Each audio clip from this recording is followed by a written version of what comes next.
Since February 2022, the West has been steadily tearing down its own limits on aid to Ukraine. First it was tanks, then F-16 fighter jets. Even long-range missile strikes into Russian territory became fair game, all despite Putin's endless threats and chest-pumping against NATO. But one line has never been crossed. No Western troops on Ukrainian soil, ever, or so we thought. By late 2024, the rules of the game are shifting again. New alliances, bold proposals, and a desperate Kremlin are changing the conversation in ways we couldn't have imagined just months ago. Could British or other European troops be heading to Ukraine? And if they are, what role will they play?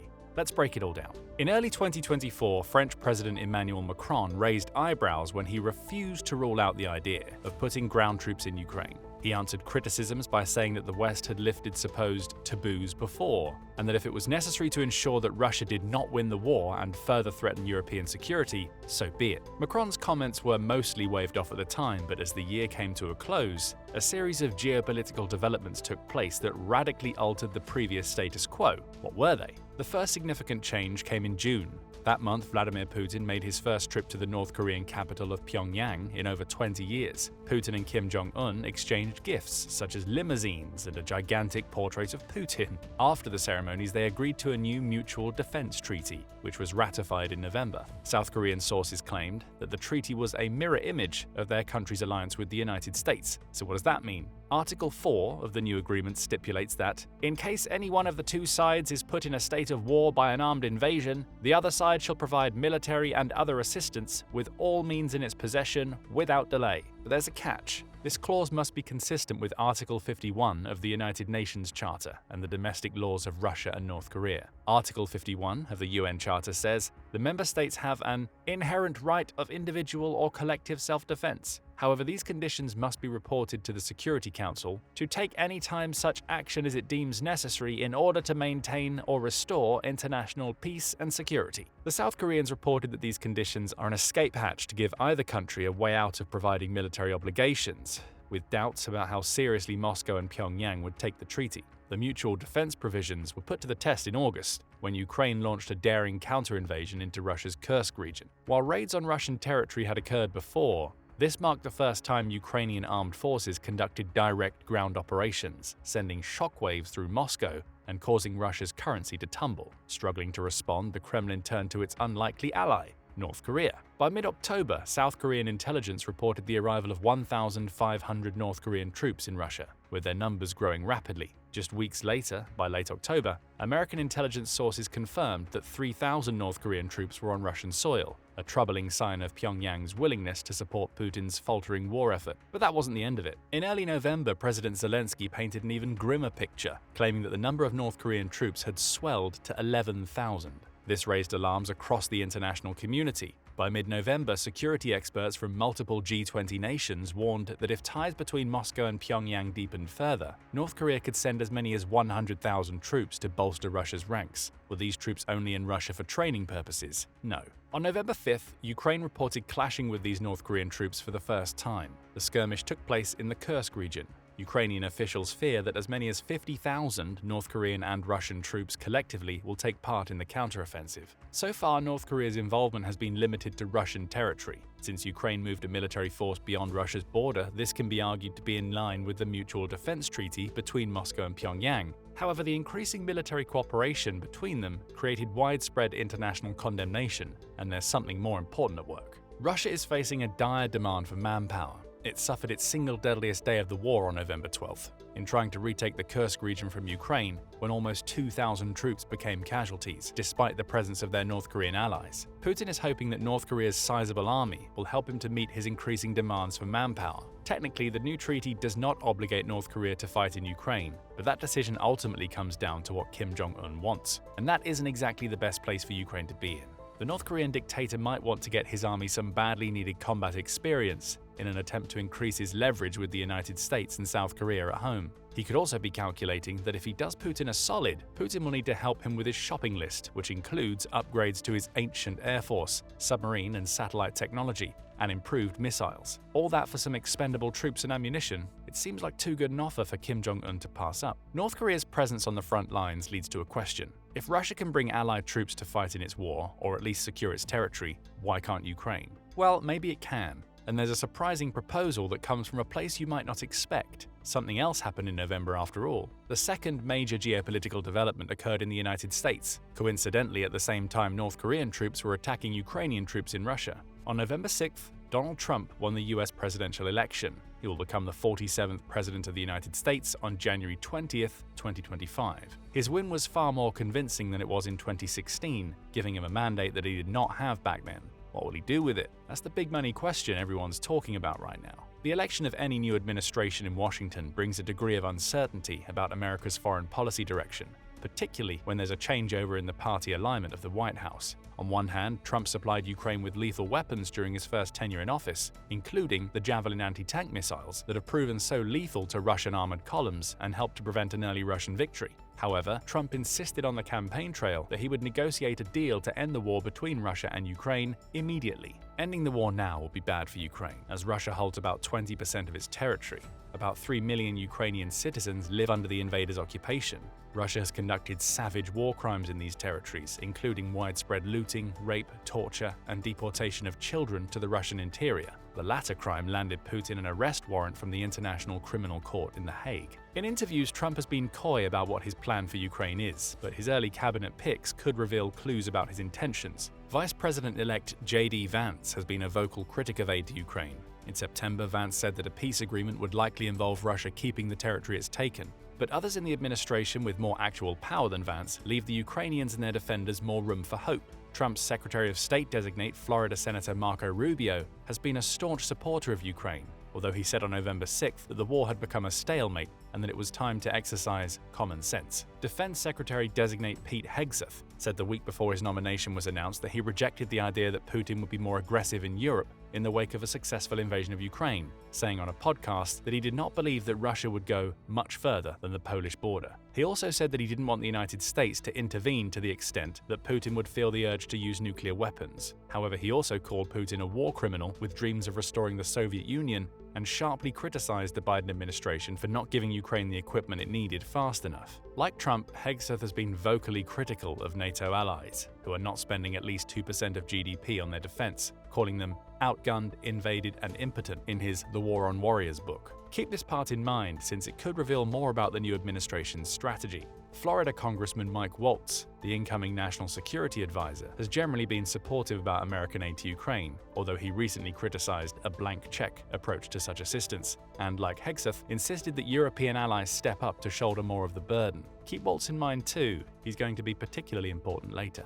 Following the November election, President-elect Trump called President Zelensky to express his support for Ukraine. During the call, Trump reportedly urged Zelensky to be ready for negotiations, signaling a potential shift toward diplomacy under the new administration. Elon Musk, who has been instrumental in supporting Ukraine's communications with Starlink satellites, also participated in the call, reiterating his commitment to aiding Ukraine. The conversation seemed to reassure Zelensky about continued US backing amid the evolving situation. On November 11th, The Washington Post reported that a phone call took place between Trump and Putin. Supposedly, the president-elect warned Putin not to escalate the war in Ukraine and reminded him of America's sizable military presence in Europe. The Kremlin denied the phone call took place. However, naked pictures of Melania Trump from her days as a model began to spread over Russian state television in the ensuing days, suggesting that Putin was trying to respond to the threat. A major tactical shift came when President Biden finally permitted Ukraine to use long-range missiles to strike targets deep inside Russian territory,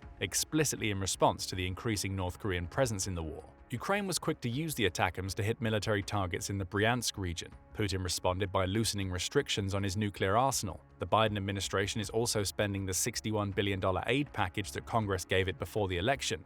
Biden wants to spend it all before he leaves office. Notably, these decisions from the outgoing administration did not spark a protest from Trump or his intended national security team. Overall, Trump's intended appointees vary in their assessment of how much aid is appropriate, but two beliefs are generally consistent. The Biden administration was too weak in the face of Putin's aggression, and Europe must do more to take point in defending itself while the United States prioritizes other theaters. America's European allies seem to be getting the message and had anticipated it long ago. The United States has been the most important supporter of Ukraine by far, but it can afford to take a certain distance from the situation. European countries, on the other hand, are far more threatened. The Russian invasion of Ukraine has already forced European countries to increase their defense spending. The further Russia consolidates itself there, the more money they'll need to spend. But what if the danger becomes so acute that increased spending isn't enough? Here's where the possibility of troops comes into the picture.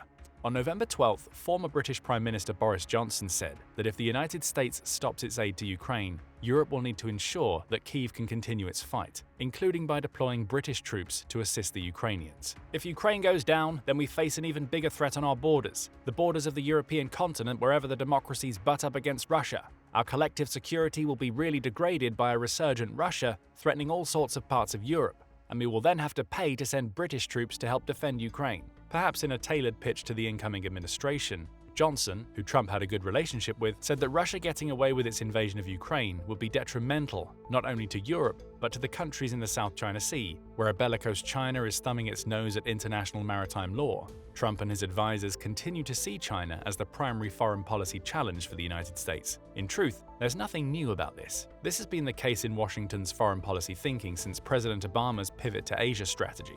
Obama often criticized European allies for not contributing more to NATO's common defense, chastening them as free riders. Maybe that's about to change, though. What if Emmanuel Macron's idea early this year about deploying Western troops to Ukraine becomes part of a peace plan, with America's blessing?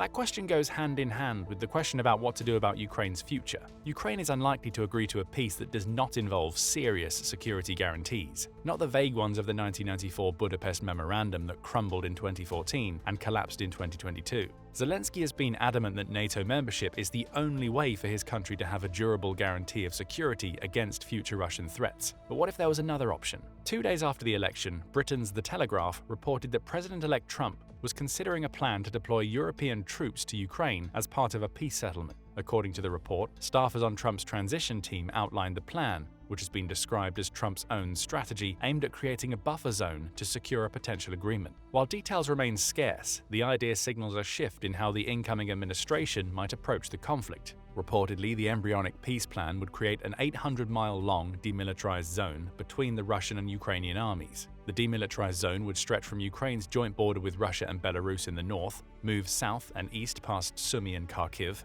and straddle the current front lines in eastern Ukraine, ending at Kherson. West of the demilitarized zone, the remainder of Ukraine would stay as an independent and sovereign state. Under the proposal, Ukraine would be prohibited from joining NATO for 20 years. In return, it would be pumped full of weapons to deter Russia from reigniting the conflict. Additionally, Ukraine's post-2014 government would remain in place, marking a significant failure for Russia in its attempt to overthrow Kyiv's leadership. The United States would continue to supply Ukraine with weapons under this agreement, but it would not send personnel or money. A member of the Trump transition team said to the Wall Street Journal that the United States would help with training and other support, but that the barrel of the gun is going to be European.